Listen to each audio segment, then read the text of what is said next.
I stared at the wine spreading across the white tablecloth like blood seeping through gauze, my hand still frozen around the empty glass. The crimson stain crept toward Ryan's side of the table, reaching his pressed shirt sleeve before I could even think to grab a napkin. My husband's jaw tightened, that muscle near his ear twitching the way it always did right before everything went wrong. "I'm sorry," I whispered, already reaching for the cloth napkins stacked near the breadbasket. My voice sounded thin even to my own ears, barely audible over the soft jazz playing through the restaurant's sound system. "It was an accident.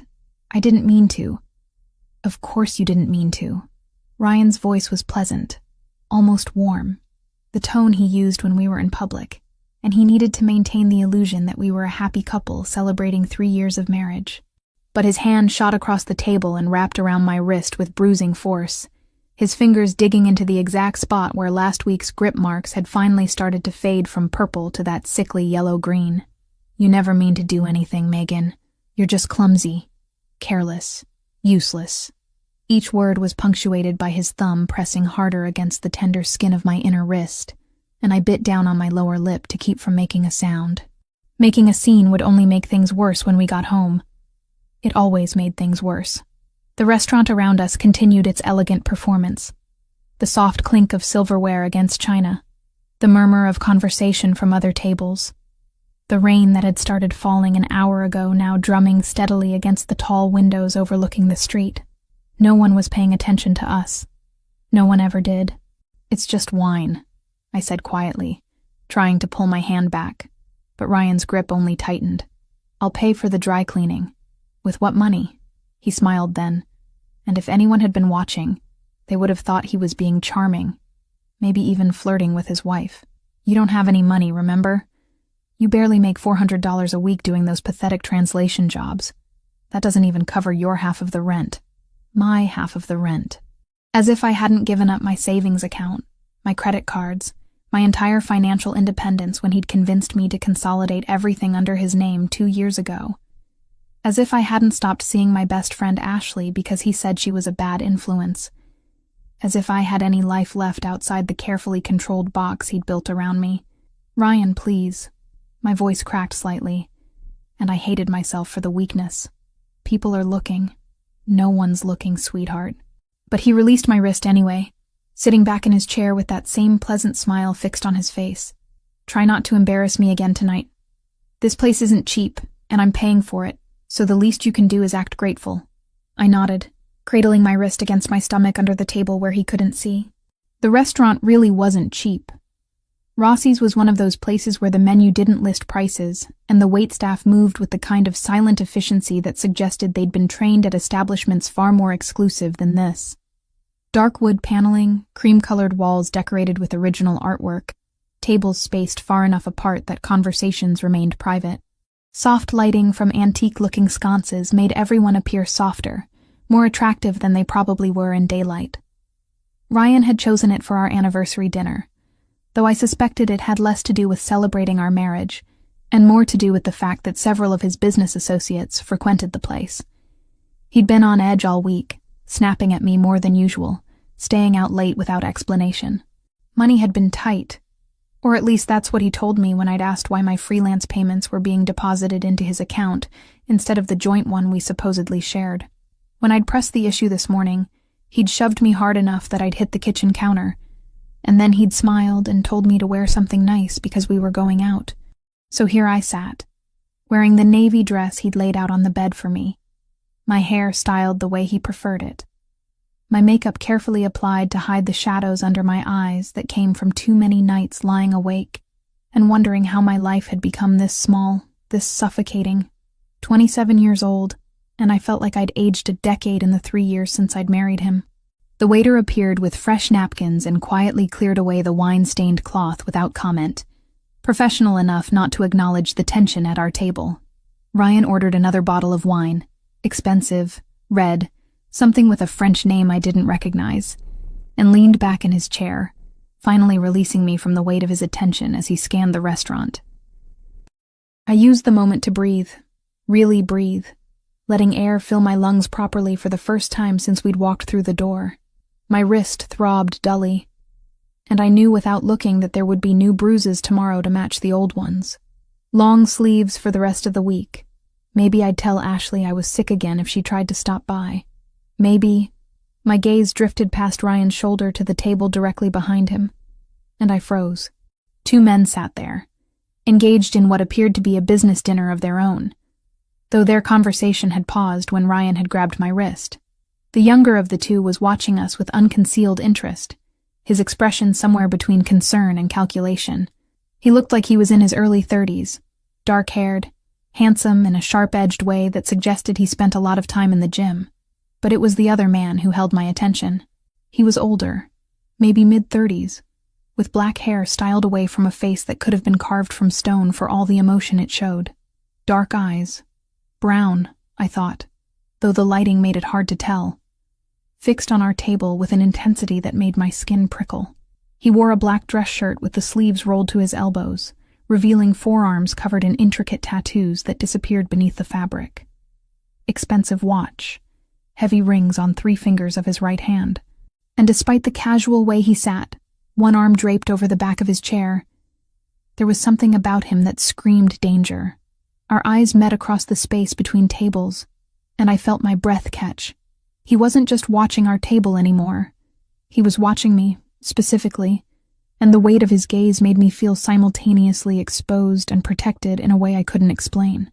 For a long moment, neither of us looked away, and I had the strange sensation of being truly seen for the first time in years. Not as Ryan's disappointing wife, not as the woman who couldn't do anything right, but as a person with thoughts and feelings, and a right to exist without fear. Then Ryan shifted in his seat, breaking the spell, and I quickly looked down at my plate. "I need to use the restroom," Ryan announced, standing abruptly. He leaned down close enough that his breath ghosted across my ear. "Don't move. Don't talk to anyone. And for God's sake, try not to spill anything else while I'm gone." I nodded, and he walked away, weaving between tables toward the back of the restaurant where the restrooms were located. The moment he disappeared around the corner, I felt some of the tension leave my shoulders, my body recognizing his absence before my mind fully processed it. These brief respites when he left me alone in public places were the closest thing I had to peace anymore. "Excuse me." The voice was deep, cultured, with the faintest trace of an accent I couldn't quite place. I looked up to find the dark-haired man from the next table standing beside mine, his presence somehow both threatening and reassuring. Up close, he was even more imposing, easily over 6 feet tall, built like someone who could handle himself in any situation, with a face that belonged on old Roman coins. Beautiful and terrifying in equal measure. "I'm sorry to interrupt your evening," he continued, his voice low enough that no one else could hear. "But I noticed your husband was somewhat aggressive earlier." Heat flooded my face. Of course someone had noticed. Of course someone had been watching. And now I'd have to make excuses, explain it away, pretend everything was fine because that's what I always did. That's what Ryan expected. "It was nothing," I said automatically. The lie smooth and practiced after years of repetition. "Just a small disagreement. Married couples argue sometimes." "Argument." He repeated the word as if testing its weight. "Is that what you call it when a man grabs his wife hard enough to leave marks?" My hand instinctively moved to cover my wrist, but it was too late. He'd already seen. I'd been so focused on hiding the bruises on my arms that I hadn't thought about new ones forming right there in public, visible to anyone who cared to look. And this man, this dangerous, intense stranger, had definitely been looking. "I don't know what you think you saw," I started, but he held up one hand, silencing me. "I saw enough." He reached into his pocket and pulled out a small cream-colored business card, placing it carefully on the table beside my untouched wine glass. "My name is Franco Pellegrini. If you ever need help getting out of a difficult situation, you can reach me at that number. Day or night. No questions asked, no strings attached." I stared at the card, my heart hammering against my ribs. No phone number jumped out at me immediately. The card seemed to contain only a simple series of digits embossed in dark gold, elegant, and minimal. "Why would you—" "I don't understand. You don't even know me. I don't need to know you to recognize when someone needs help." His dark eyes held mine, and I saw something in them that looked almost like anger, though it wasn't directed at me. And I need to know that you have options, that you understand you're not as trapped as he wants you to believe. My husband will be back any second, I whispered, glancing toward the hallway where Ryan had disappeared. If he sees you talking to me, then take the card and put it somewhere safe where he won't find it. Franco's voice was still low, still calm, but there was steel underneath the courtesy. Please. Something about that single word, spoken with such quiet intensity, made me reach for the card before I could think better of it. My fingers closed around the thick paper, and I tucked it quickly into the small clutch purse I'd brought, the one Ryan had bought me last Christmas, with the zipper compartment inside that he probably didn't know about. Franco watched the movement with approval, then nodded once. One more thing, he said, and this time his voice carried a warning that made the hair on the back of my neck stand up. Whatever he tells you in the car on the way home, whatever threats he makes, remember that there are people who can help, people who won't let him hurt you again if you don't want them to. Are you saying... I stopped, not sure what I was trying to ask. Was he offering to help? Was he threatening Ryan? Was this some kind of elaborate setup that would make everything worse? I'm saying you have choices. He straightened, adjusting his watch with casual precision. And sometimes the hardest choice is believing you deserve better than what you've been settling for. Then he walked back to his table without another word, settling into his chair and resuming his conversation with the younger man as if nothing had happened. I sat frozen, the weight of the business card in my purse feeling heavier than it should, my mind racing with questions I didn't dare ask. Who was Franco Pellegrini? Why had he noticed me? And more importantly, why had his offer of help felt more genuine than anything anyone had said to me in years? Ryan returned a minute later, his mood apparently improved by whatever he'd done in the bathroom. He smiled as he sat down, reaching across the table to pat my hand in what probably looked like an affectionate gesture to anyone watching. Ready to order, sweetheart? I nodded, managing a smile that felt like it might crack my face in half. Through the rest of dinner, I felt Franco's presence at the neighboring table like a physical weight, though I didn't dare look in his direction again. Ryan talked about his work, something involving accounts and transfers that he never explained in detail, and I made the appropriate noises of interest while pushing food around my plate and trying not to think about the card hidden in my purse. When the check finally came, Ryan paid in cash, counting out bills with the same careful precision he used for everything involving money. Then he stood, buttoned his jacket, and held out his arm for me in a parody of gentlemanly behavior that made my stomach turn. I took it because refusing would cause a scene, and we walked together toward the exit, Ryan's hand possessively tight on my elbow.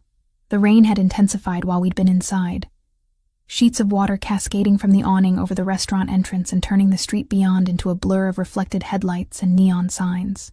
Ryan's car was parked 2 blocks away, and he hadn't brought an umbrella because he hadn't checked the weather and blamed me for not reminding him. We stood under the awning while he fumed about having to walk in the rain, his mood darkening with each passing second.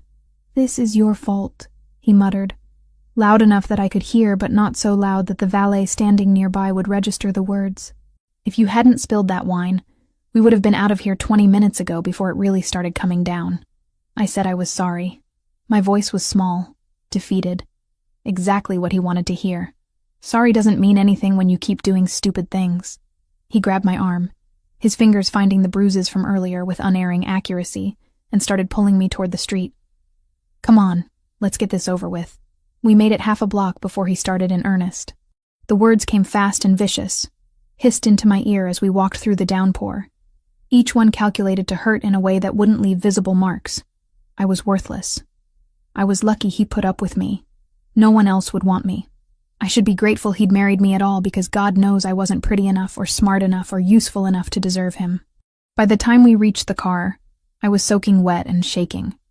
Though whether from cold or fear or the delayed reaction to everything that had happened, I couldn't say. Ryan unlocked the doors and shoved me toward the passenger side, and I climbed in mechanically, my body going through the motions while my mind retreated to that quiet place where his words couldn't quite reach. He got in beside me, slamming his door hard enough to make the whole car shudder. For a moment, he just sat there, hands gripping the steering wheel, breathing hard through his nose. Then he turned to look at me, and the expression on his face made my blood run cold. "Shut up, or I'll make you," he said, his voice deadly quiet. "When we get home, you're going to pay for embarrassing me tonight. Do you understand?" I understood. I understood perfectly. This was the threat he always made, the promise of violence that hung over every interaction, every perceived slight, every moment of my existence in his presence.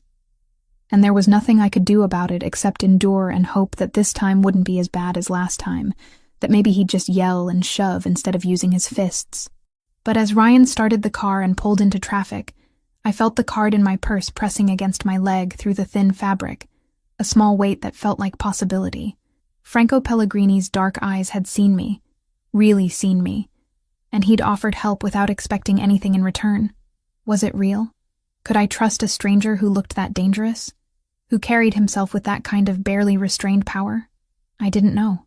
But for the first time in 3 years, I had something I hadn't had before. A choice. And maybe that was worth holding on to, even if I wasn't brave enough to use it yet. Back at the restaurant, Franco Pellegrini watched the couple disappear into the rain-soaked night, his expression thoughtful. His brother Joseph leaned forward, lowering his voice, even though the nearest table was several feet away and the ambient noise of the restaurant provided natural cover. "You gave her your card," Joseph observed, his tone carefully neutral. "Personal number and everything. That's unusual for you. She needs help." Franco's jaw tightened, and he reached for his wine glass, draining the remaining contents in one swallow. "And her husband is going to kill her eventually if someone doesn't intervene. Her husband who works for the Russos," Joseph added, pulling out his phone and scrolling through something on the screen. "Ryan Mitchell, 30 years old, mid-level money launderer for their East Coast operations. Moves cash through dummy accounts at 3 different banks. He's not important enough to be well protected, but he's connected enough that making him disappear would attract attention. I didn't ask you to make him disappear, though Franco's tone suggested he wouldn't object if it happened. I asked you to find out who she is and what her situation looks like. Facts, not solutions. Not yet." Joseph tapped his screen a few more times, then turned the phone so Franco could see. A driver's license photo filled the display. The same woman from the next table, though the picture had clearly been taken on a better day. No shadows under her eyes, no haunted expression. Just a normal 27-year-old woman named Megan Collins, with an address in Queens and an unrestricted status. Megan Collins. Joseph read from his phone. 27, freelance translator, specializes in Spanish and Portuguese. No criminal record, not even a parking ticket. Parents died in a car accident 5 years ago. Drunk driver ran a red light on the Long Island Expressway. No siblings. One close friend named Ashley Turner who works as a nurse at Mount Sinai. Married to Mitchell 3 years ago in a small civil ceremony. No social media presence, no recent photographs, nothing that suggests she has much of a life outside her marriage. Isolated, Franco said quietly. Classic pattern. He's cut her off from everyone and everything, made her financially dependent, probably convinced her no one else would help even if she asked. Are you sure you want to get involved? Joseph pocketed his phone, his expression serious. The Russos already don't like us. Taking one of their employees' wives, even if it's for her protection, could be interpreted as an act of aggression. I don't care what the Russos think. Franco's voice carried the kind of absolute certainty that had made him one of the most respected and feared men in their organization. And Mitchell isn't important enough for them to start a war over. If they push back, we'll handle it. But that woman deserves a chance to escape, and I'm going to make sure she has one. Joseph studied his brother for a long moment, then nodded slowly. All right, what do you want me to do? Keep tabs on her. Discreetly. I want to know if Mitchell escalates, if she tries to leave on her own, or if she calls that number. And Joseph? Franco's dark eyes were hard as stone. If he puts her in the hospital or worse, I want to know immediately, before the Russos even find out. Understood. Joseph raised his wine glass in a silent toast, to choices and the courage to make them. Franco clinked his glass against his brother's, though his gaze had already returned to the rain-streaked windows and the street beyond, where somewhere in the city a woman named Megan Collins was probably wondering if the card in her purse was a lifeline, or just another way to drown. 3 days. That's how long the card stayed hidden in my purse before everything fell apart. I'd almost convinced myself I wouldn't need it. Ryan had been surprisingly calm after the restaurant incident, absorbed in his work, barely speaking to me except to issue basic instructions about meals and laundry. I moved through our apartment like a ghost, translating documents at my laptop in the corner of the living room while he sat at the dining table with his own computer, typing furiously and taking hushed phone calls in another room. But on the third night, I made a mistake. "Ryan," I said during dinner, my voice tentative as I pushed pasta around my plate. "I noticed some charges on the credit card statement that came today. Almost $8,000 at a place called Meridian Holdings. I don't remember us buying anything." The fork clattered against his plate before I could finish. His head snapped up, and the look in his eyes made my blood turn to ice. "You went through my mail?" His voice was deadly quiet. "It was our joint card, I thought." "You thought."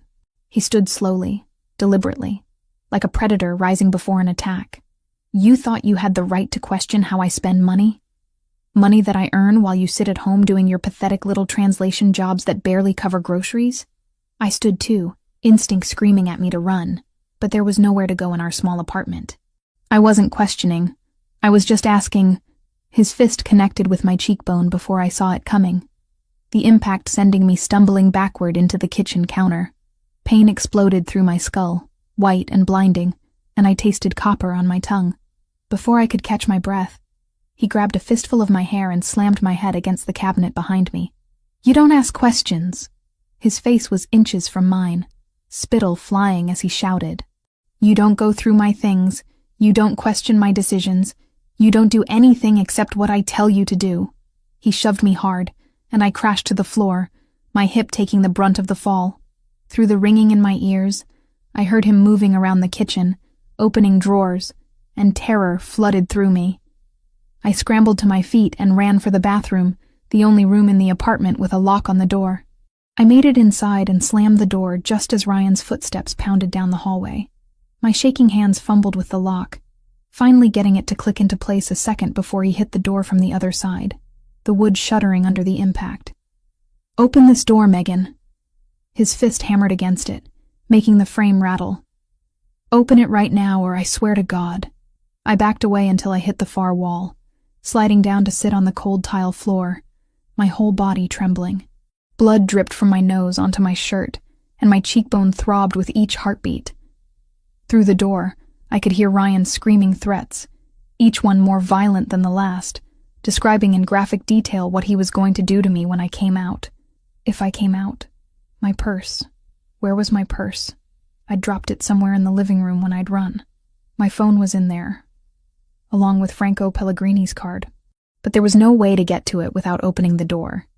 And opening the door meant... Wait, my old phone.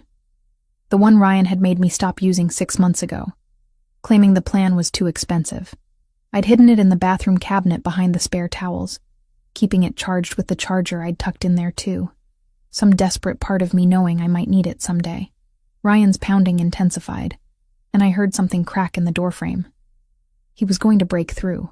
Maybe not tonight, but eventually.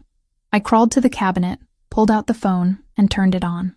The screen lit up after a moment, showing a nearly full battery and no service. Ryan had canceled the plan, but it still had Wi-Fi capability. I connected to our home network with fingers that barely worked, then opened the browser and pulled up a new email account I'd created months ago, just in case. The card. I needed that number. Think, Megan. Think. I'd memorized it, hadn't I?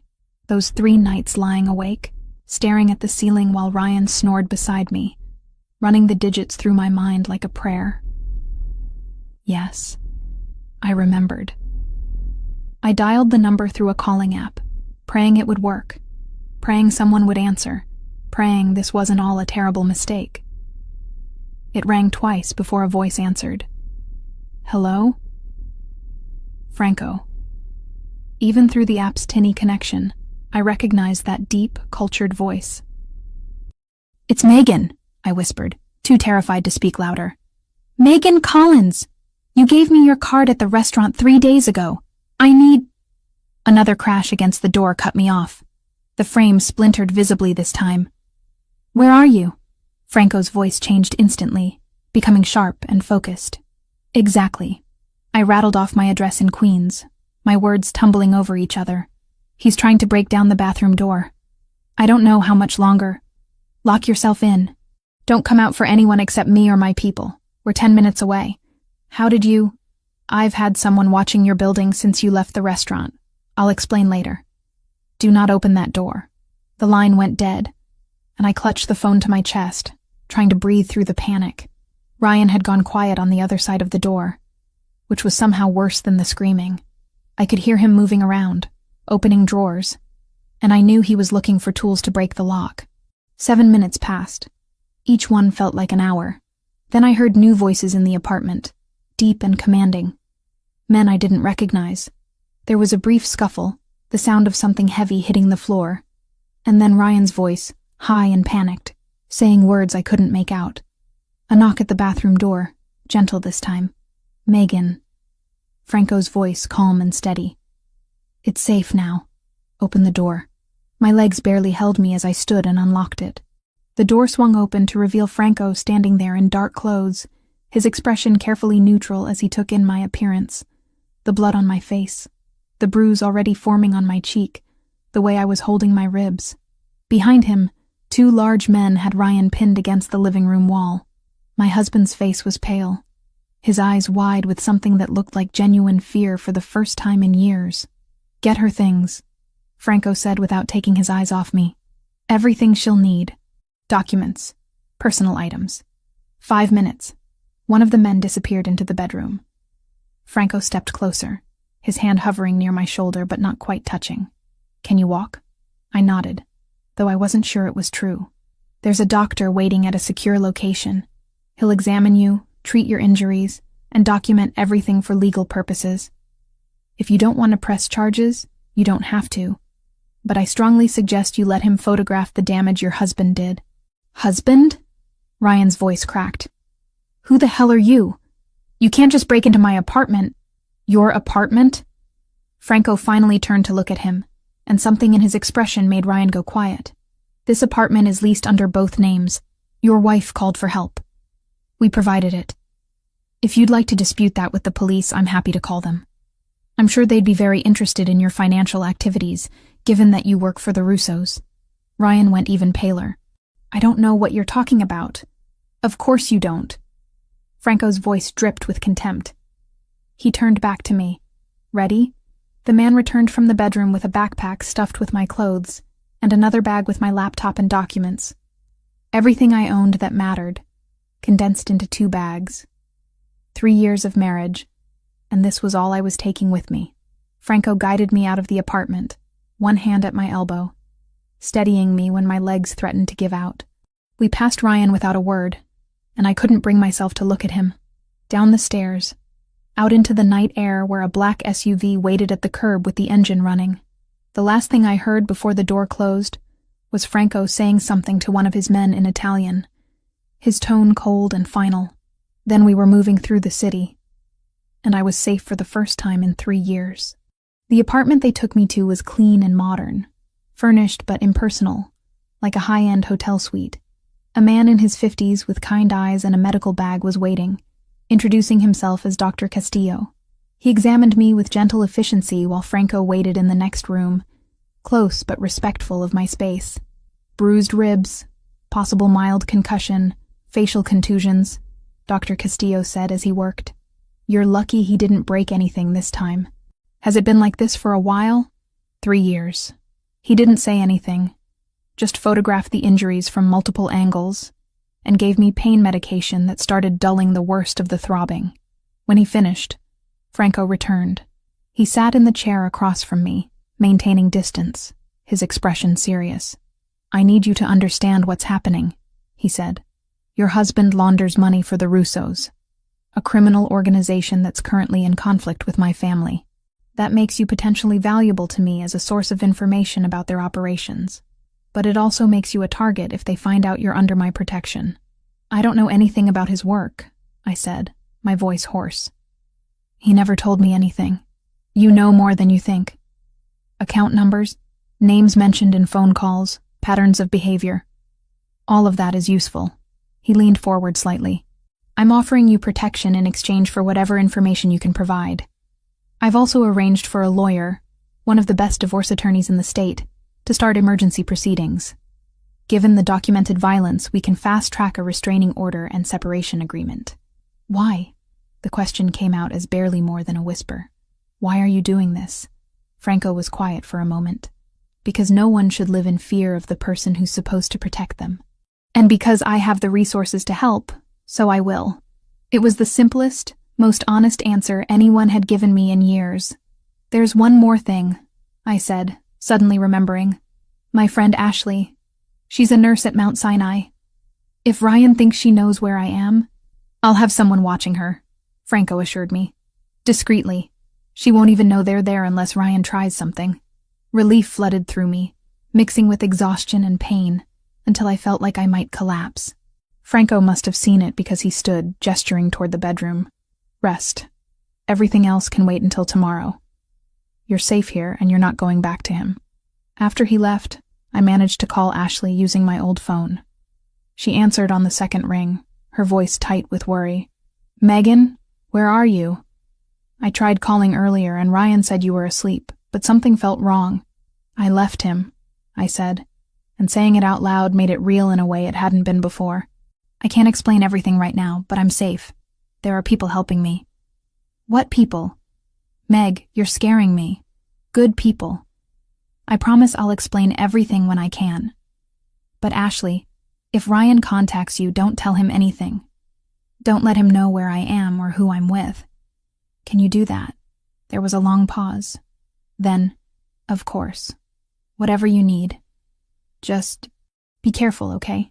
After we hung up, I sat in the unfamiliar apartment, surrounded by expensive furniture and the promise of safety, and let myself cry for the first time in months. Not quiet tears designed to go unnoticed, but deep, wrenching sobs that came from somewhere I'd kept locked away for too long. I'd made a choice. I'd called a dangerous stranger for help, and now I was in his debt. But I was also alive, and for tonight, that was something worth holding on to. 2 weeks in the loft, and I was starting to remember what it felt like to breathe without counting the cost. The space Franco had arranged for me was nothing like the cramped Queen's apartment I'd shared with Ryan. Floor-to-ceiling windows overlooked a tree-lined street in what I assumed was Brooklyn, though I hadn't asked, and Franco hadn't volunteered the information. The furniture was clean and modern without being sterile. A comfortable sofa in charcoal gray, a dining table that actually had room for more than 2 people, a bedroom with sheets that felt expensive against my skin. There was even a small desk where I could set up my laptop and work. Work. I'd almost forgotten what it felt like to focus on something productive, to use my brain for translation instead of calculating escape routes or predicting Ryan's moods. The divorce lawyer Franco had connected me with, a sharp-eyed woman named Patricia Hale, who spoke in clipped, efficient sentences, had helped me retrieve access to the freelance accounts Ryan had hijacked. Turns out, when you have the right legal team and documentation of financial abuse, banks are surprisingly cooperative about restoring access. Within a week, I had 3 translation projects lined up. Spanish to English, Portuguese to English, nothing particularly exciting, but enough to make me feel human again. Enough to start rebuilding the financial independence Ryan had systematically destroyed. Franco visited on the 3rd day, ostensibly to check that I had everything I needed.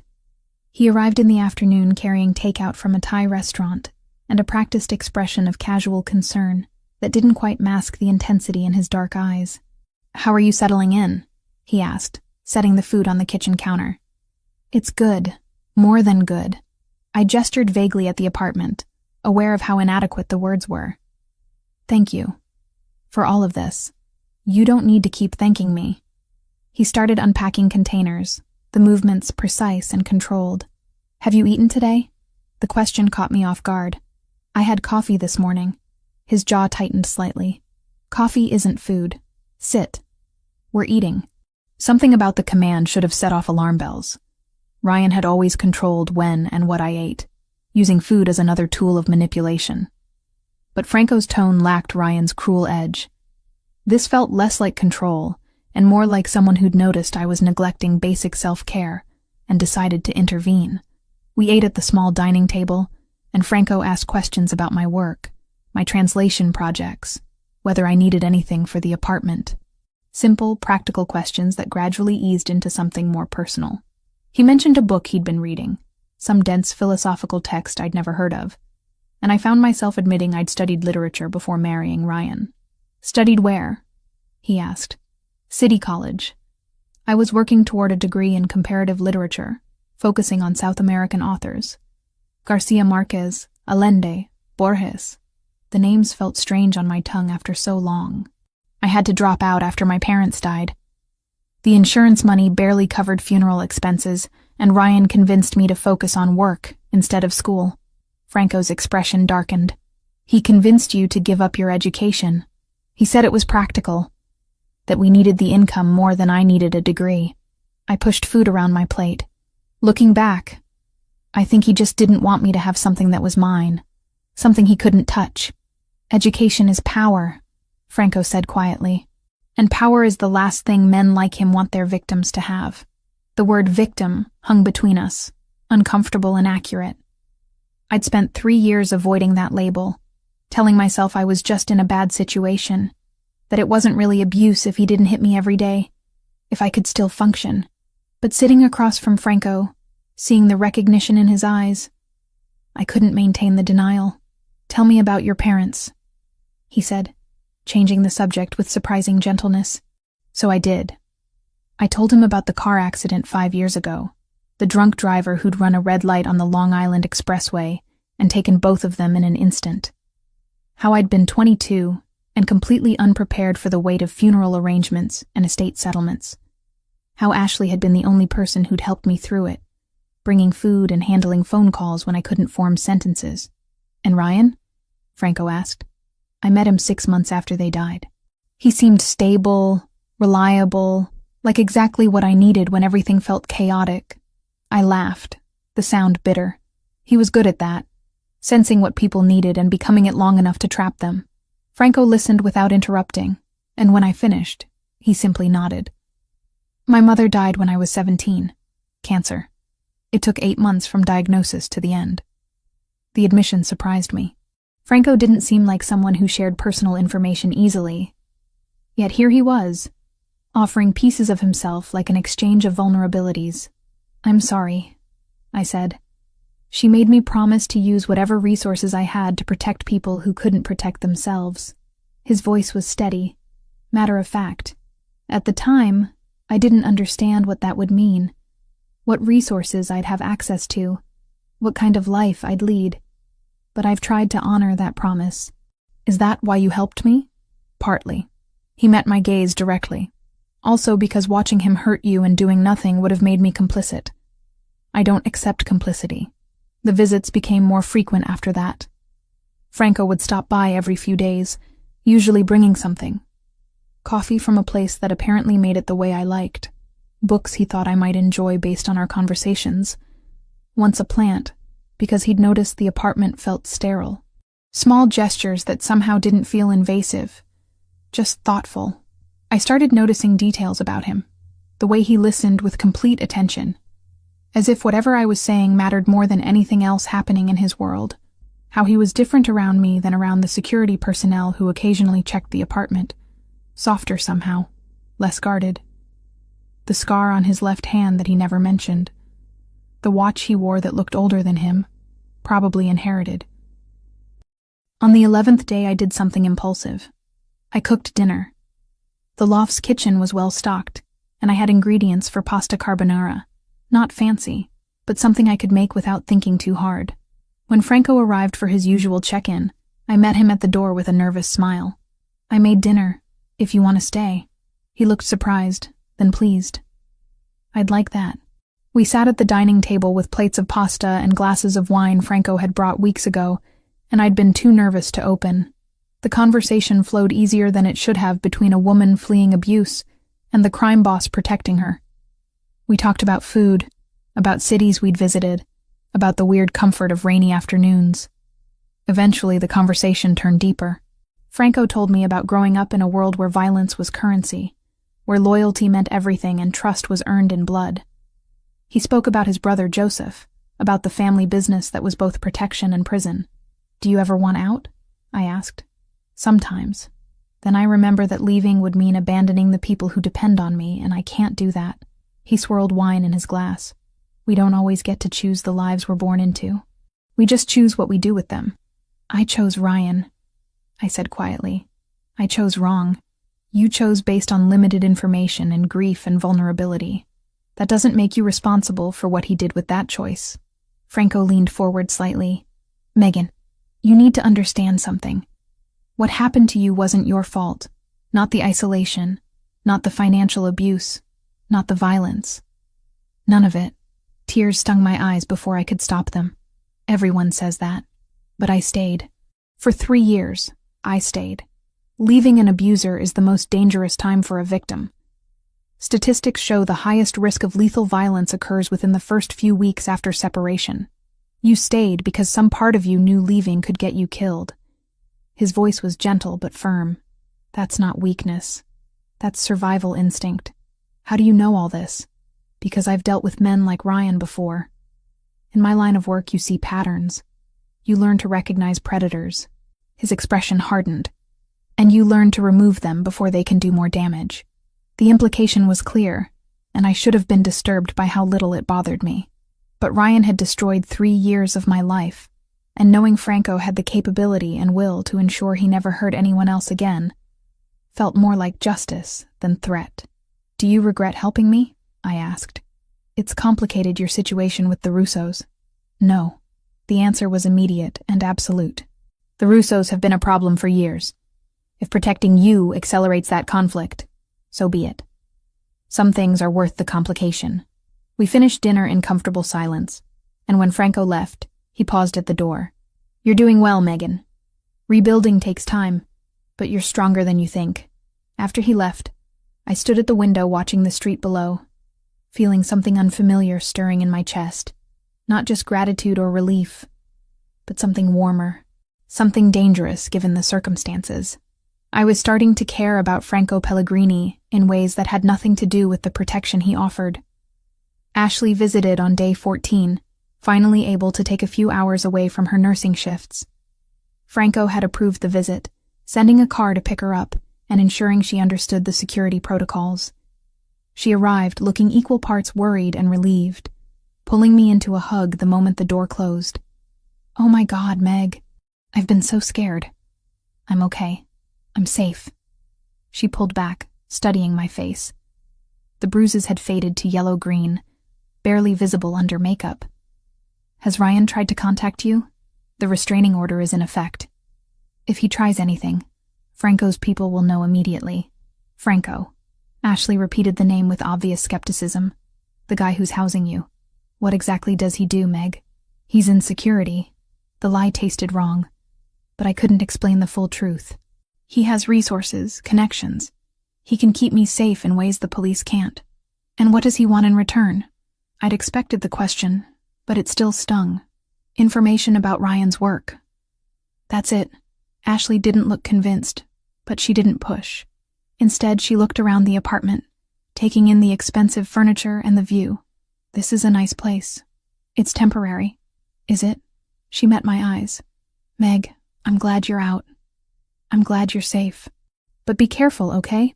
Men who have this kind of power, who can just make problems disappear, they're not safe either." "He's not Ryan." "I know, but that doesn't mean he's good for you." She squeezed my hand. "Just promise me you'll be careful. Don't trade one cage for another." After she left, I thought about her words. Was I trading cages? Franco had given me freedom. Freedom to work, to move around the apartment, to make my own decisions. But I was still under his protection, still dependent on his resources, still living in his property.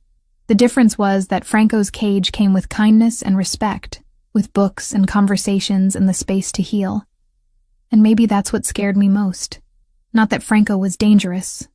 I'd known that from the moment I saw him at the restaurant, but that I was starting to want to stay in this particular cage, even after the threat was gone. That somewhere in the past 2 weeks, Franco Pellegrini had become more than my protector.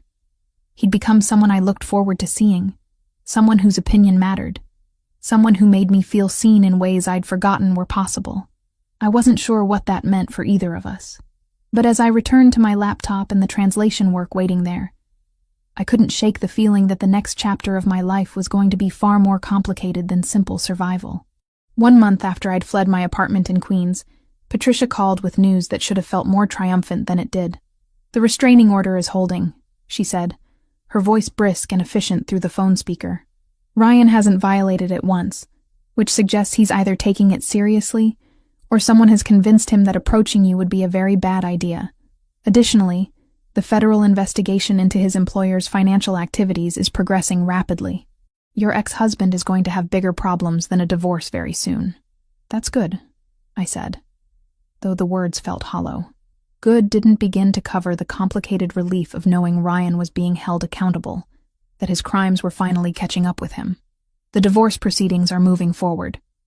Given the documented abuse, financial control, and ongoing criminal investigation, I expect we'll have preliminary agreements within 6 weeks." "You're doing everything right, Megan." After we hung up, I sat at the loft's window, watching people move through the street below. A month, 4 weeks since that terrible night, when I'd locked myself in the bathroom and called a stranger for help. 4 weeks of healing, working, slowly rebuilding the pieces of myself that Ryan had systematically dismantled. And 4 weeks of Franco visiting regularly, bringing books and coffee and conversations that made me remember what it felt like to be treated like a person instead of a possession. I was restless. The loft was comfortable, safe, but it was also starting to feel like another kind of cage. Gentler than Ryan's apartment, but still confining. I needed to go somewhere, do something normal, prove to myself that I could exist in the world again, without falling apart. The bookstore. There was one I'd loved before marrying Ryan, a small independent place in the village that specialized in used books and had comfortable reading chairs scattered between the stacks. I hadn't been there in 3 years, but I could still remember the smell of old paper and coffee, the way afternoon light filtered through the front windows. When Franco arrived that afternoon for his usual check-in, I was already wearing my jacket. "I need to go out," I announced before he could say hello. "To a bookstore. I know there's security protocols and risks and whatever else, but Franco, I've been in this apartment for a month and I'm going insane. I need to do something normal." He studied me for a long moment, his dark eyes unreadable. Then he nodded. "All right, I'll take you. You don't have to. I want to." He gestured toward the door. "And if you're going to venture out for the first time, I'd prefer to be there personally. Humor me." The drive to the village took 20 minutes, and I spent most of it pressed against the window like a kid on a road trip, drinking in the sight of people going about their ordinary lives. Franco sat beside me in the back seat, quiet but present, occasionally pointing out changes to the neighborhood since I'd last been out. The bookstore was exactly as I remembered it, cramped and cluttered and perfect. The owner, an older woman with wild gray hair, looked up when we entered and broke into a smile. "Megan Collins, I haven't seen you in years. Where have you been hiding?" "Life got complicated," I said, the understatement of the century. "But I'm back now." Franco followed me through the narrow aisles, his large frame somehow managing not to knock over the precariously stacked books. I ran my fingers along spines, pulling out titles randomly and reading back cover descriptions. He did the same, occasionally showing me something and raising an eyebrow in question. "Love's Dangerous Embrace," I read from one particularly lurid romance novel he'd found. Listen to this description. She was a simple farm girl. He was a billionaire CEO with a dark secret. Their love would either save them both or destroy everything they held dear. Oh my God. That's terrible. Terrible? Franco's lips twitched. "I think it sounds very dramatic. Maybe we should buy it." "Absolutely not. I'm curious now about the dark secret. What if it's actually well written?" "It's not. You haven't read it." I laughed, actually laughed, and the sound felt foreign in my own throat. When was the last time I'd laughed like that? "Fine. Buy it if you want. But I'm not reading it." He tucked the book under his arm with exaggerated solemnity. I'll read it and report back. We spent an hour browsing, debating the merits of various authors, building small stacks of books that grew steadily larger. Franco had surprisingly good taste. He gravitated toward philosophy and history, but also picked up a poetry collection that made me reassess my assumptions about mob bosses and their reading habits. Coffee? The bookstore owner called from the small cafe area at the back. On the house for my long-lost customer. We settled into worn armchairs with cups of hot chocolate. The cafe didn't actually serve coffee, just various chocolate drinks and tea, and I felt something in my chest loosen. This was normal. This was what people did on ordinary afternoons. Read books, drank hot chocolate, talked about nothing important. Thank you, I said quietly, for bringing me here, for not making me feel like I'm being paranoid or demanding by wanting to leave the apartment. You're not paranoid. You're healing. Franco set down his cup. And healing requires more than just physical safety. You need to remember what it feels like to live, not just survive. The afternoon stretched into early evening, the light outside fading to that particular golden quality that only happened in autumn. Eventually, we paid for our books, Franco insisting on buying everything despite my protests, and headed back to the car. Light rain had started falling while we were inside. Nothing heavy, just a fine mist that made the sidewalk glisten. I wasn't paying attention to where I was walking, too busy laughing at something Franco had said about the romance novel tucked in his bag, and my foot hit a patch of wet leaves. I stumbled, my balance completely gone, and strong hands caught me before I could fall. Franco's arms wrapped around me, steadying me, and suddenly we were pressed together on the sidewalk, his face inches from mine. Time did something strange. Slowed down or sped up, I couldn't tell which. All I knew was that I could feel the warmth of him through my jacket, could see the exact moment his expression shifted from concern to something else entirely. His eyes dropped to my mouth, and I felt my breath catch. He was going to kiss me. I wanted him to kiss me. The realization crashed through me with startling clarity. This wasn't gratitude or dependence, or any of the complicated things I'd been worried about. This was real attraction. Genuine desire for the man who'd somehow become the most important person in my carefully reconstructed life. But Franco didn't close the distance. Instead, he pulled back slightly, though his hands remained at my waist, steadying me. Careful, he said, his voice rough. The sidewalk is slippery. Franco, you should choose when you're ready, he continued, his dark eyes intense. When you're truly free, not just legally but emotionally. When you can be certain that what you feel isn't just gratitude or trauma bonding or any of the other things that happen when someone helps you escape danger. He released me slowly, putting proper distance between us.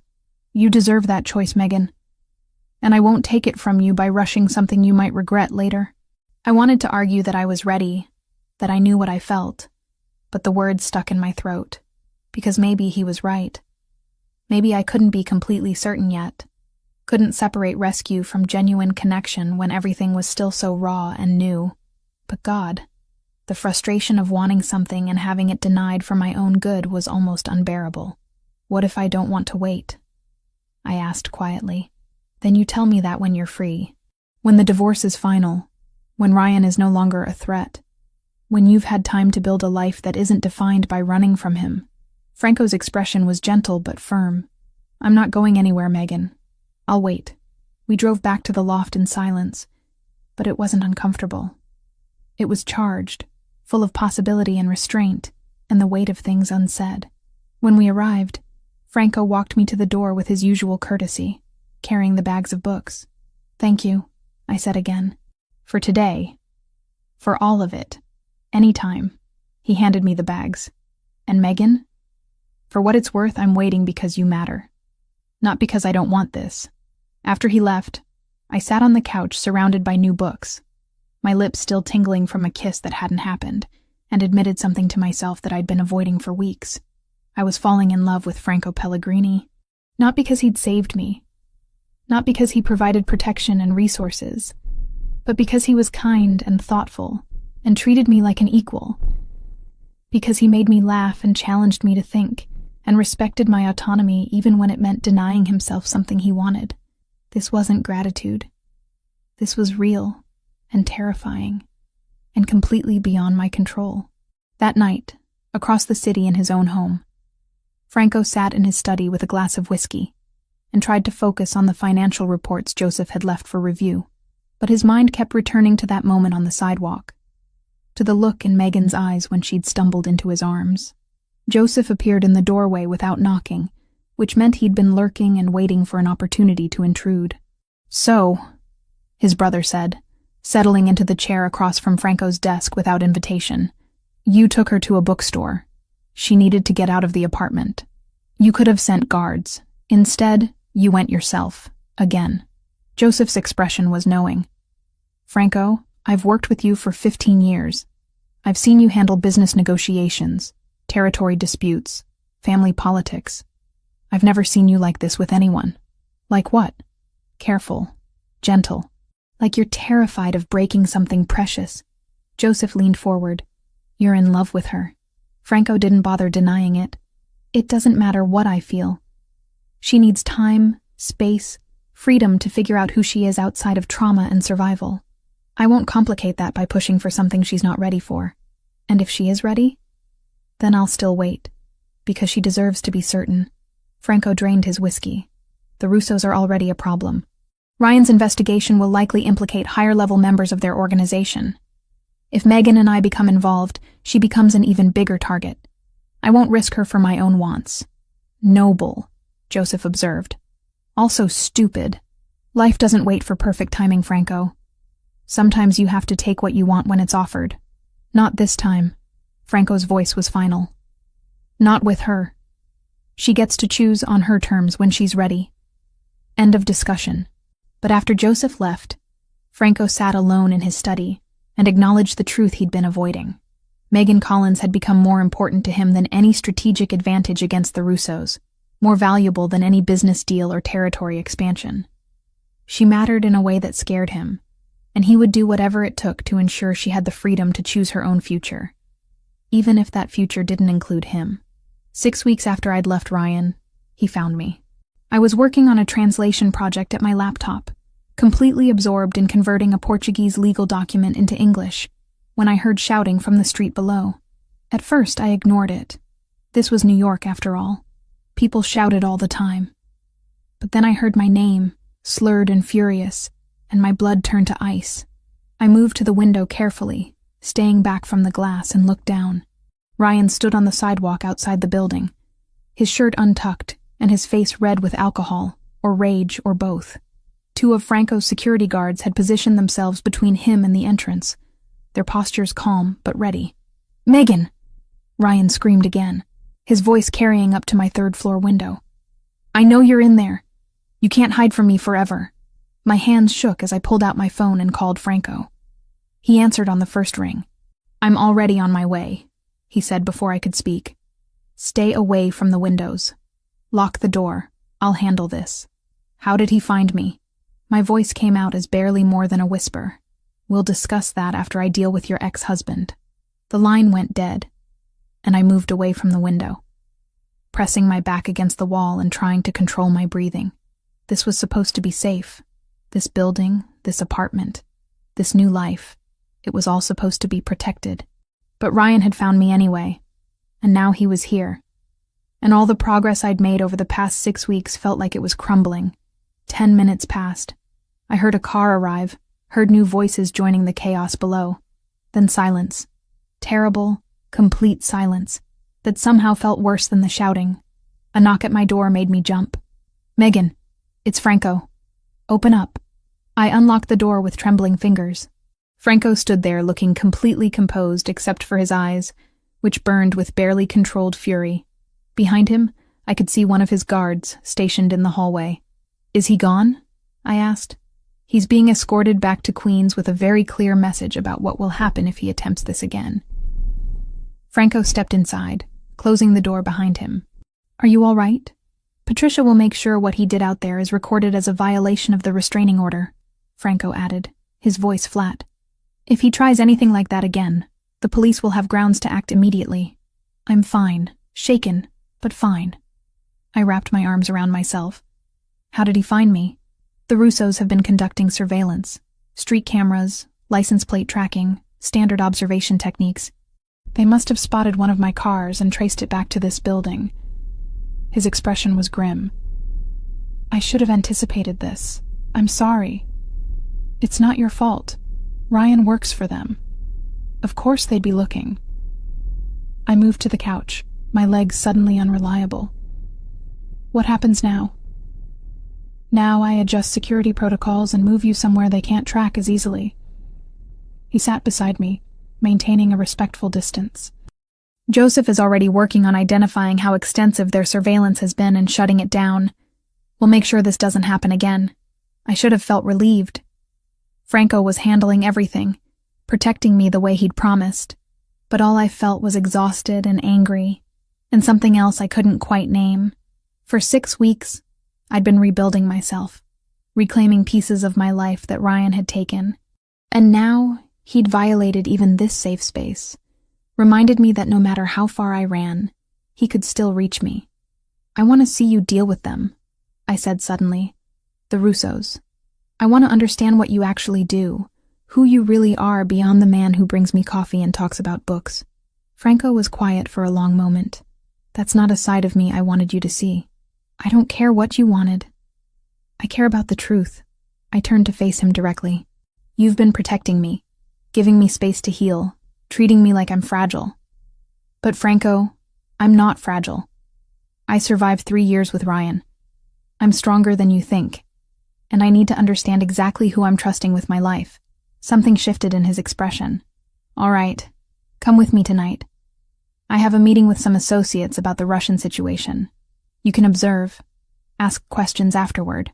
But Megan, once you see that part of my world, you can't unsee it. Are you certain? I'm certain. That evening, Franco took me to a building I'd never been to before. Nondescript from the outside, but clearly a hub of his operations inside. We went to an office on the top floor, where Joseph and 3 other men I didn't recognize were waiting. Maps covered one wall, along with photographs I didn't look at too closely. I sat in a corner while they discussed strategy in a mix of English and Italian, their voices low and businesslike. They were planning how to neutralize the Russian surveillance, how to send a message that would make them back off without starting an open war. The conversation was practical, almost boring in its tactical details, but underneath it all, I could hear the threat of violence. These were men who could make problems disappear, and they were discussing it like other people discussed quarterly reports. Franco was different here. Still controlled, still intelligent, but harder somehow. When he spoke, everyone listened.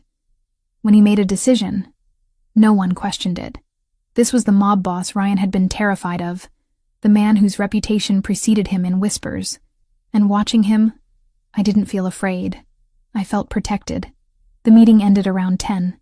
Joseph and the others left, but Franco stayed, turning to where I sat quietly observing. Questions?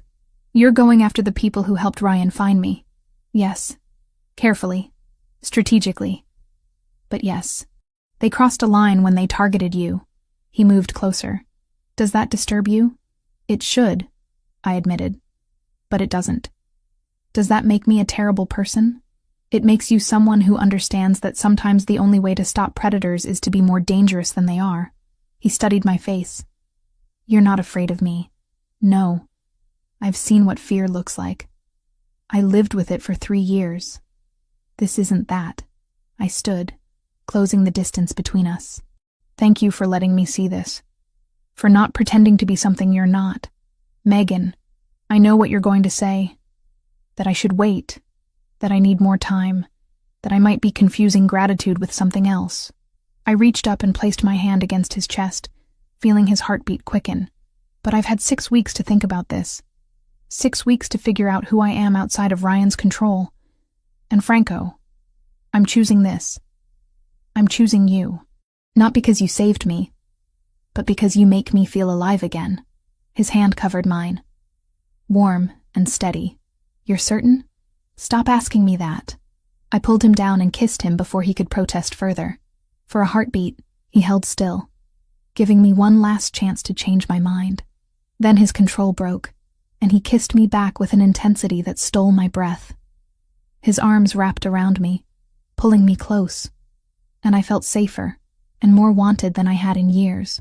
We barely made it to the private room attached to his office before the rest of our clothes became an impediment.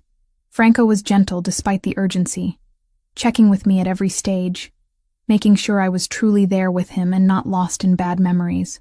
When we finally came together, it felt like reclaiming something I'd thought was lost forever. Not just physical pleasure, but genuine connection with someone who saw me as an equal. Afterward, we lay tangled together on the sofa, my head on his chest, his fingers tracing lazy patterns on my shoulder. "I love you," he said quietly into the darkness. "I've been trying not to, but I do. I love you too." The words felt both terrifying and inevitable. Morning came too soon. Joseph knocked on the door around 7, his timing suggesting he knew exactly what had happened but was too professional to comment. Franco dressed quickly and let his brother in while I stayed wrapped in his jacket, watching them discuss the surveillance situation. "We identified the cameras," Joseph reported. "Russians have been tracking vehicle movements in and out of this building for 2 weeks. They also have someone watching from an apartment across the street. We've shut down the cameras and convinced the watcher to relocate." "Convinced?" I asked. Joseph's expression was bland. Persuaded, firmly. "The loft isn't secure anymore," Franco said, turning to me. "I'm moving you to my primary residence. The estate has better security, more controlled access points. You'll be safer there while we deal with the Russian problem." "Your house?" I wasn't sure how I felt about that. Living in the loft had maintained some illusion of independence. Moving into Franco's actual home felt different, more permanent. "Just until this is resolved," he assured me. "Unless you want to stay longer. The choice is yours." Everything with Franco came back to choice. He gave me options where Ryan had given ultimatums, offered protection where Ryan had imposed control. The difference was staggering. "All right," I agreed. "Let's go see this estate of yours." As we prepared to leave, Franco pulled me aside one more time. "Last night changes things," he said seriously. "Not just between us, but strategically. If the Russos realize you're more than just a refugee I'm sheltering, you become an even bigger target. Are you prepared for that?" I thought about Ryan's face twisted with rage on the sidewalk, about the fear I'd lived with for 3 years, about the choice between safety and happiness. Then I looked at Franco, this dangerous, complicated man who'd given me back my life, and knew my answer. "I'm prepared. Whatever comes next, we face it together." He kissed my forehead, then my lips, lingering for a moment. "Together then. Let's go home." 5 days after moving into Franco's estate, I was still discovering new rooms. The property wasn't what I'd expected. No gaudy displays of wealth, no marble statues or gold fixtures screaming mob money. Instead, it was a sprawling stone house, set back from the road behind high walls and mature trees, elegant in a way that suggested old family money rather than criminal enterprise. The interior matched. Hardwood floors worn smooth by decades of use, furniture that looked comfortable before it looked expensive, walls decorated with family photographs instead of just art. "Miss Megan, breakfast is ready whenever you'd like." The voice came from behind me, warm and slightly accented. I turned to find a woman in her 60s with silver-streaked dark hair, pulled into a neat bun, wearing simple black pants and a cream blouse. Her face was kind, the sort that looked like it smiled often. "You must be Sophia," I said, remembering Franco mentioning his housekeeper. "I am. And you must be the woman who's turned this house upside down in the best possible way." She gestured toward the kitchen. "Come, sit. You're too thin. We need to fix that." Something about her maternal tone made me relax instantly. I followed her to a kitchen that was clearly the heart of the home, large but cozy, with copper pots hanging from hooks and the smell of fresh bread filling the air. A plate appeared in front of me loaded with eggs, toast, fruit, and pastries I couldn't name. "Sophia, this is too much. Nonsense. Eat." She poured coffee without asking if I wanted any, somehow knowing I took it black. "Mr. Franco tells me you've had a difficult time. Food helps. Trust me, I've been feeding this family for 15 years. I know what helps." I ate while she moved around the kitchen with practiced efficiency, and we talked. She told me about Franco's mother, about how she'd hired Sophia when Franco was just 19 and already taking on more responsibility than any teenager should carry. How she'd watched him grow into the man he was now. Harder than his mother would have wanted, but still carrying her kindness underneath all that carefully maintained control. "He's different with you," Sophia observed, refilling my coffee. "Lighter somehow. Like he remembers there's more to life than duty and obligation." Before I could respond, Joseph appeared in the doorway, his hair still damp from a shower. "Sophia, please tell me you made those almond pastries." "Yes, you did. You're a saint." He grabbed one from the counter and turned to me with a grin. "Morning, Megan. Sleep okay? The walls are thick here, so you shouldn't hear Franco pacing at 3 a.m. like he does when he's working through problems." "Joseph," Sophia chided, but she was smiling. "What?" "She should know what she's getting into." He sat beside me, stealing a piece of fruit from my plate. Franco's habit of thinking out loud at unreasonable hours. His weird thing about organizing books by color instead of author. The way he gets obsessive about pasta sauce and will literally stand at the stove for 2 hours getting it perfect. Despite myself, I laughed. Joseph had a way of making everything feel normal, like living in a mob boss's fortified estate was just regular Tuesday morning conversation. "Don't let him fool you," Sophia said, pointing a wooden spoon at Joseph. "This one is just as particular about his espresso. God forbid anyone use the wrong grind setting. That's different. Espresso is science. And pasta sauce isn't?" I listened to them bicker affectionately and felt something warm settle in my chest. This was family. Not the toxic, controlling version I'd known with Ryan, but genuine care and connection.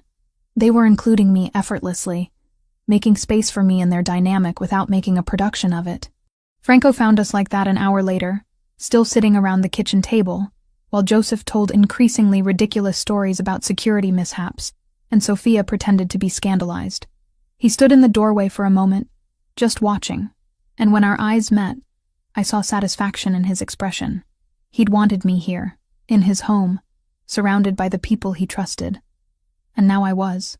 The days took on a rhythm.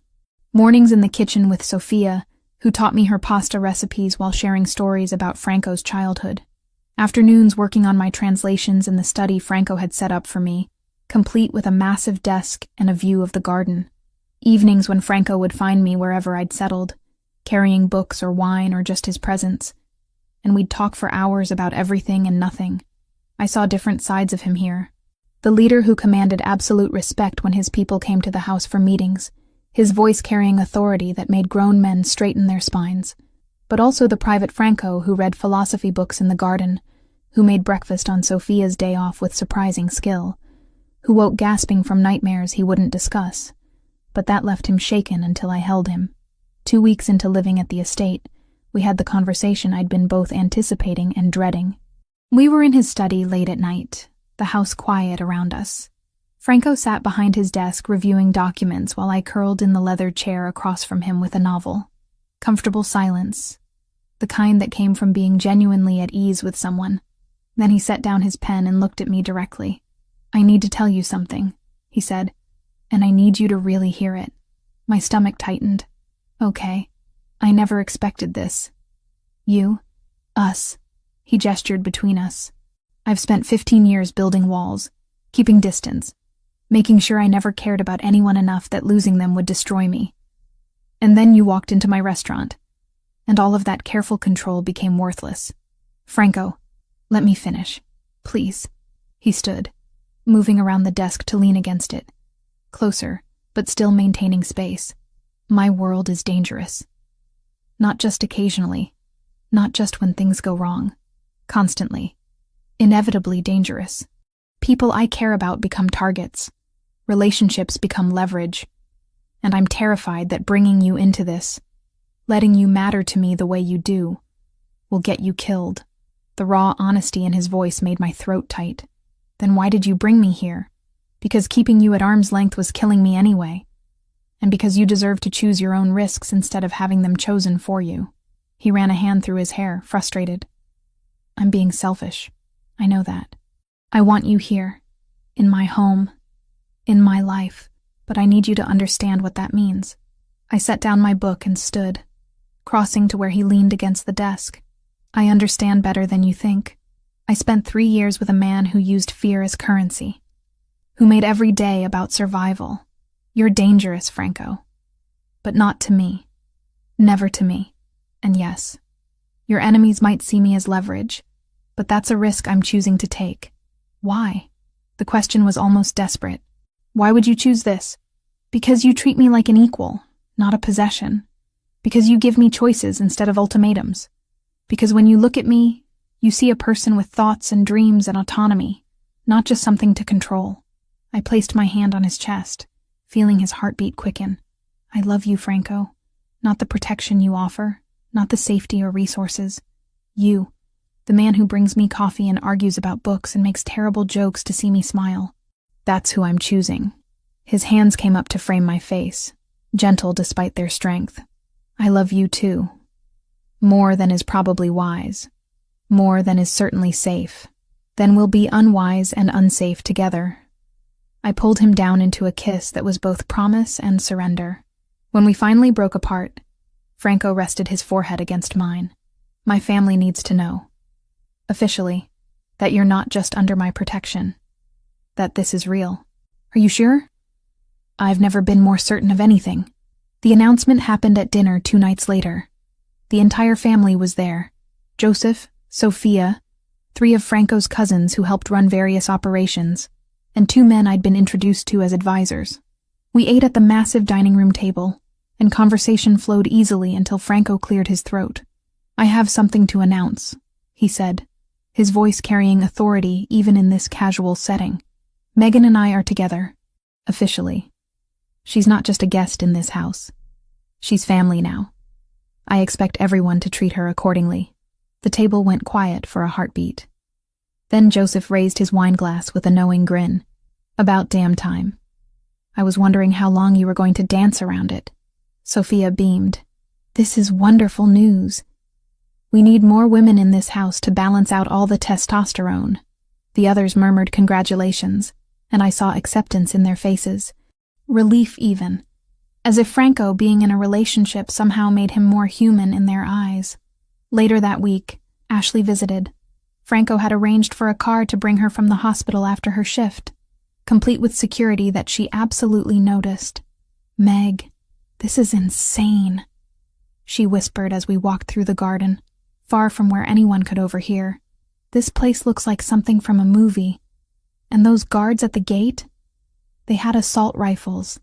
I know it's a lot. A lot. You're living with a mob boss in his fortress. But her expression was more concerned than judgmental. Are you okay? Really okay? I thought about how to answer honestly. I'm happy, Ash. Happier than I've been in years. Franco treats me with respect, gives me freedom, supports me in ways Ryan never did. Yes, his world is dangerous. But I'm making an informed choice. Ashley studied my face for a long moment. You love him. I do. And he loves you? Like, genuinely? Not in a possessive way? He walked away from kissing me once because he wanted to make sure I was choosing him for the right reasons, not just because I was grateful for the rescue. I squeezed her hand. He's nothing like Ryan. I promise. She pulled me into a hug. Okay. If you're happy, then I support you. But Meg, if anything changes, if you ever feel unsafe or trapped, you call me immediately. Deal? Deal. That night, lying in Franco's bed with his arm around me and moonlight streaming through the windows, I felt something I hadn't experienced in years. Peace. Not just safety or security, but genuine contentment. The future was uncertain, possibly dangerous, definitely complicated, but I was facing it with someone who saw me as a partner, who valued my choices, who loved me not despite my flaws, but including them. What are you thinking about? Franco murmured, his voice drowsy. That I never expected to be here. In your home, in your life, in love with someone like you. Someone like me meaning what? Dangerous? Criminal? Someone extraordinary. I turned to face him in the darkness. Someone who makes me want to be brave. His arms tightened around me, and I felt his lips press against my forehead. You've always been brave, Megan. You just needed the space to remember it. We fell asleep like that, tangled together. and for the first time since my parents died 5 years ago, I felt like I truly belonged somewhere, not because of obligation or fear, but because I'd chosen it. And that choice, that simple act of deciding my own future, meant everything.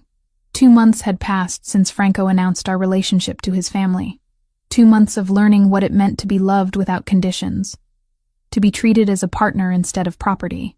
I'd settled into the rhythm of life at the estate, mornings translating documents in my study, afternoons helping Sophia in the garden, evenings with Franco discussing everything from philosophy to the mundane details of daily life. Then, Agent Cooper appeared, and everything became complicated again.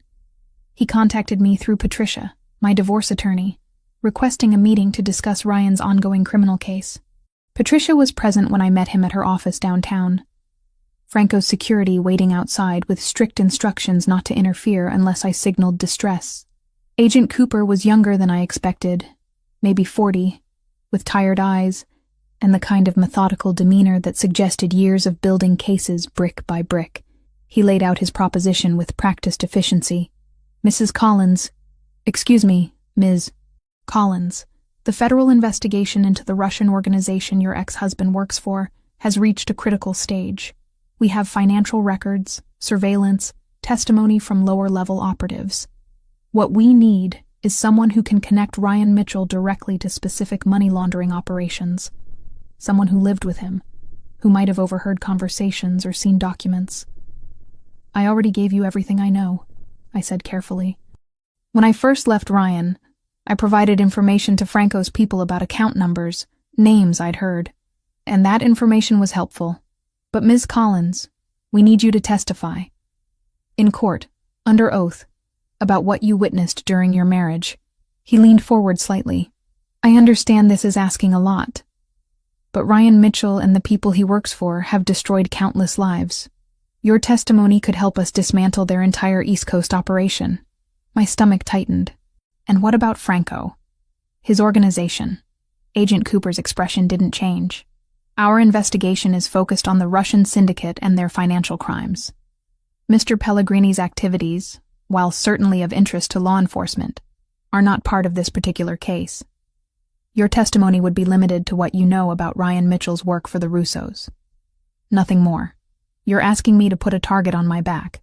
We're offering you immunity, witness protection if necessary, and our full resources to keep you safe during and after the trial. His voice remained professional, pragmatic. I won't lie to you, Ms. Collins. There is risk involved.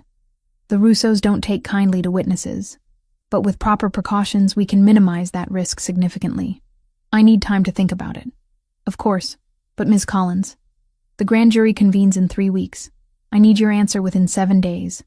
I left Patricia's office with my mind spinning. Franco's security immediately surrounding me for the drive back to the estate. They must have reported the meeting immediately, because Franco was waiting when I arrived, his expression carefully neutral. We need to talk, he said, gesturing toward his study. Once the door closed, I told him everything. Every word Cooper had said, every implication, every promise and threat. Franco listened without interrupting, but I could see the tension building in his shoulders, the tightness around his eyes. You can't do this, he said when I finished. It's too dangerous. The Russos will come after you, immunity or not. I know it's risky. Risky? He stood abruptly, pacing. Megan, they kill witnesses. That's not hyperbole or exaggeration. They have people inside law enforcement, inside the justice system. Testifying against them is essentially signing your own death warrant. So I just let Ryan walk free? Let the Russos keep destroying lives? You let the FBI build their case another way. His voice rose, frustration breaking through his usual control. There are other witnesses, other evidence. You don't have to be the one who... Franco, I stood, moving into his path. I appreciate that you want to protect me, but this is my choice to make. A choice that could get you killed. A choice that's mine. We stared at each other, and I saw the war happening behind his eyes. His need to keep me safe battling against his respect for my autonomy. Before either of us could speak again, Joseph appeared in the doorway. Sorry to interrupt, but I could hear you two from the hallway. He closed the door behind him and looked at his brother seriously. Franco, you're doing it again. Doing what? Trying to make decisions for her. Joseph crossed his arms. Megan's an adult. She survived Ryan, built a new life, chose to be with you knowing all the risks that entails. She's not fragile, and she's not yours to control. I'm not trying to control her. Then stop telling her what she can and can't do. Joseph's voice was firm but not unkind. You're scared. I get it. But that doesn't give you the right to take away her voice. Franco's jaw clenched, and for a moment I thought he'd argue.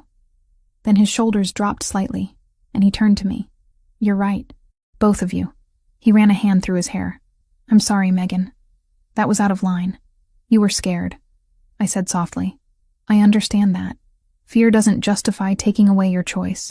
He moved closer, taking my hands. What do you want to do? I'd been thinking about it since leaving Patricia's office, weighing the risks against the possibility of finally holding Ryan accountable for everything he'd done. Not just to me, but to all the people his money laundering had hurt. I want to testify, but only about Ryan and what I witnessed directly. Nothing about you or your family. Franco nodded slowly. Then we'll make sure that's exactly what happens. I'll have my lawyers coordinate with the prosecution, establish clear boundaries about what topics are admissible, and we'll arrange security that satisfies both the FBI and my own people. The Russos will retaliate, Joseph pointed out. Then we'll be ready for them. Franco's voice carried absolute certainty. If Megan's testifying against Ryan, she's doing it with every protection we can provide. The next week was a blur of meetings with lawyers, prosecutors, and security personnel. Franco's legal team negotiated the scope of my testimony down to specific incidents related to Ryan's work, with strict prohibitions against questions about Franco or his organization. The FBI agreed reluctantly, apparently deciding limited testimony was better than none. Preparation sessions were exhausting. Patricia and Cooper walked me through potential questions, taught me how to answer clearly without volunteering extra information, explained courtroom procedures. Franco sat in on several sessions, his presence both comforting and slightly intimidating as he evaluated every aspect of the FBI's protection plan. 2 days before I was scheduled to testify, the Russos made their move. I was leaving Patricia's office after a final prep session when 3 men approached on the sidewalk. Not obviously threatening, just moving with purpose toward where I stood with Franco's guards. One of them called my name, and I saw his hand reaching into his jacket. Franco's security reacted instantly, positioning themselves between me and the men while pushing me toward the car. Shouts, movement too fast to follow. And then I was in the SUV with the door slamming shut, and the engine already running. Are you hurt? The driver asked, pulling into traffic. No, I'm fine. What just happened? Intimidation attempt. They wanted you to know they could reach you. His voice was calm, professional. Mr. Pellegrini has been notified. We're taking you directly to the estate. Franco met me at the door, his expression carefully controlled until he pulled me into his arms, holding me tight enough that I felt his heartbeat racing against my chest. I'm okay, I whispered. I know you are. He pulled back, framing my face with his hands. But Megan, if you want to back out, no one would blame you. I'm not backing out. My voice was steadier than I felt. They're trying to scare me. I won't let them win. The testimony itself was anticlimactic compared to the build-up. I sat in a witness box for 3 hours, answering questions about conversations I'd overheard, documents I'd seen, Ryan's work patterns, and unexplained income. The defense attorney tried to rattle me, suggested I was lying for revenge or money, but Patricia had prepared me well. I stuck to facts, answered only what was asked, and never mentioned Franco's name once. Ryan was there, seated at the defense table, and when our eyes met, I saw none of the rage I expected, just defeat. He knew he was going down, and he knew I was the one delivering the final blow. 2 weeks later, Patricia called with the verdict. Guilty on 15 counts of money laundering and conspiracy. Ryan was sentenced to 15 years in federal prison. You did it, Franco said when I told him, pulling me close. You got justice. We did it, I corrected. I couldn't have done this without you. Without your family. Yes, you could have. You're stronger than you give yourself credit for. That night, we sat on the terrace overlooking the garden, drinking wine and watching the sunset. Joseph joined us, raising his glass in a toast. To Megan, who proved that even the Russos can't silence someone brave enough to speak. And to the end of that particular problem, Franco added. The investigation Patricia mentioned hit the Russos hard. Their leadership is fragmenting, operations shutting down. They're no longer a threat. I leaned against Franco's shoulder, feeling exhaustion and relief in equal measure. It was over. Ryan was in prison. The organization he'd worked for was crumbling. And I was finally, truly free. What happens now? I asked. Franco kissed the top of my head. Now we live. No more running. No more looking over our shoulders. Just life, together. And for the first time since that rainy night at the restaurant months ago, I believed him completely. 4 months after Ryan's sentencing, Patricia called with the final paperwork. The divorce was complete. Officially, legally, permanently over. I held the documents in my hands and felt nothing except relief. No anger, no residual fear, just the quiet satisfaction of a chapter definitively closed. Ryan was serving his 15-year sentence at a federal facility upstate. I'd requested no contact, and apparently he'd honored it. Whether from genuine remorse or just exhaustion, I didn't know and didn't particularly care. He was someone else's problem now, and I was free to build the life I'd only dreamed about during those terrible years. The first thing I did was return to school. City College accepted my transfer credits and readmitted me into the comparative literature program I'd abandoned when my parents died. Walking onto campus that first day felt surreal. 27 years old, surrounded by students barely past their teens, carrying notebooks instead of the weight of constant vigilance. But Professor Martinez welcomed me warmly, and within weeks I'd settled into the rhythm of lectures, essays, and passionate debates about Garcia Marquez's magical realism versus Borges's philosophical complexity. Franco supported my decision without hesitation. He arranged his schedule around my classes, insisted I use the estate's library for studying, and listened patiently when I rambled about obscure literary theory at dinner. Once I found him reading one of my assigned novels, a dense analysis of post-colonial Latin American fiction, just so he could discuss it with me later. You don't have to do this, I told him, touched and slightly amused. I want to understand what matters to you, he replied simply. Besides, it's interesting. I never had time for this kind of education when I was younger. My translation work evolved too. I still took freelance projects, but increasingly I worked with Franco's legal team, helping navigate contracts for his expanding legitimate operations. He'd been serious about transitioning away from his family's darker enterprises, and watching him systematically dismantle questionable ventures and replace them with clean businesses was fascinating. Restaurants, import companies, tech startups, each carefully vetted, properly licensed, completely legal. It's slower money, Joseph observed one evening over dinner, discussing a shipping contract. But it actually sleeps at night. You sleep better too, Sophia added pointedly, looking at Franco. No more 3 a.m. phone calls about problems that need immediate attention. She was right. Franco seemed lighter somehow, less burdened by the constant calculation required to maintain power through fear. He still commanded respect. That was inherent to who he was, but now it came from competence and fairness rather than implied threats. Ashley became a regular fixture at the estate, arriving most Sundays for dinner and staying late to argue with Joseph about everything from politics to the correct way to make tiramisu. Watching my best friend banter with Franco's brother while Sophia refereed from the kitchen felt like the family I'd lost when my parents died, rebuilt from unexpected pieces. I still can't believe this is your life, Ashley whispered one night while we helped Sophia with dishes. From Queen's apartment with Ryan to this. It's like a completely different universe. Sometimes I can't believe it either, I admitted. But it's real. I wake up every morning and choose it. And it keeps being real. 3 months into the semester, Franco suggested we take a trip. Italy, he said. Florence, where you studied abroad. Rome, where my mother's family is from. I want to show you where I came from, and I want to see the places that made you love Italian literature. We went in October when the tourist crowds thinned and the air turned crisp. Franco's family in Rome welcomed me like I'd always belonged. Cousins and aunts and uncles who spoke rapid Italian and insisted I eat far too much pasta, and told embarrassing stories about Franco's childhood that made him groan, but also smile. In Florence, we walked streets I'd traversed years ago as a student.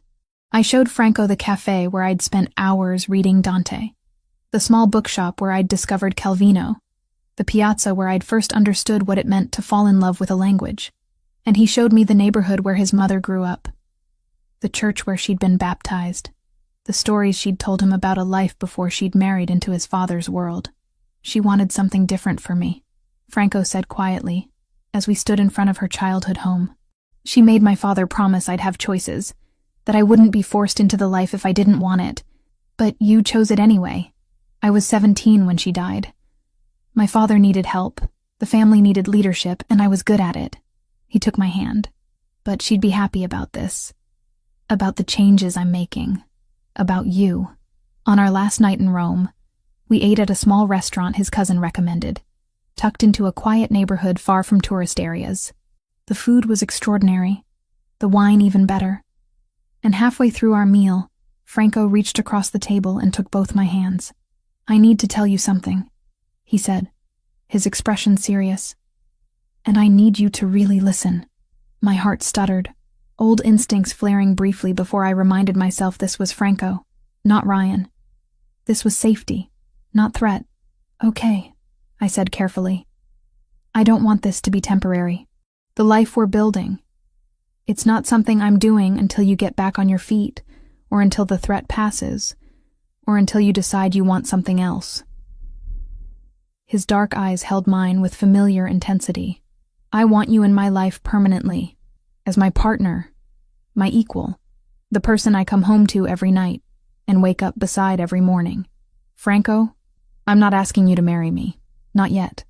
A small smile touched his lips. "We've both learned that rushing major decisions leads to mistakes. But I'm asking if you can see that future, if you want it the way I do." I thought about the life I'd built over the past months. My classes, my work, the family dinners and late-night conversations and quiet mornings reading in the garden. I thought about Ashley's laughter mixing with Joseph's, about Sophia teaching me recipes that had been passed down through generations, about Franco's careful respect for my autonomy even as he loved me fiercely. "I can see it," I said, my voice steady despite the emotion swelling in my chest. "I want it. With you. With this complicated, beautiful life we're building together." His relief was visible, tangible. He brought my hands to his lips, kissed my knuckles gently. "Then we'll keep building it. One choice at a time." We returned to New York refreshed, and life continued its evolution. I excelled in my classes, earning praise from Professor Martinez and an invitation to present at a small academic conference. Franco finalized the sale of his last questionable operation and reinvested the proceeds into a clean energy startup. Ashley started dating Joseph, which somehow felt inevitable and perfect. Sophia hired an assistant so she could spend more time in her own garden instead of just maintaining Franco's. 6 months after the divorce was finalized, I graduated. The ceremony was small, but my people were there. Ashley cheering loudly, Joseph whistling, Sophia wiping tears, and Franco sitting in the front row looking prouder than my own father had at my high school graduation. That evening, we went back to Rossi's. Franco had purchased it months ago, kept the original staff and menu, but updated the management. The owner who'd sold it to him had been ready to retire, and Franco had made sure everyone kept their jobs with better pay and benefits. We sat at the same table where I'd spilled wine on Ryan all those months ago. The same table where Franco had first noticed my fear and decided to do something about it. But now we sat side by side instead of separated by threats, our hands intertwined on the white tablecloth. "To new beginnings," Franco said, raising his glass. "And to the woman who chose to stay when running would have been easier. To the man who gave me choices," I countered. "And to building something better than what came before." We clinked glasses and drank, and through the window I could see the city lights reflecting off wet pavement. It was raining, just like that first night, but now the sound was soothing instead of ominous. Outside was possibility and future, and the life I'd fought to claim, and sitting beside me was the man who'd helped me remember I was strong, I was worthy. I deserved more than survival. I deserved happiness. And for the first time in years, I had it.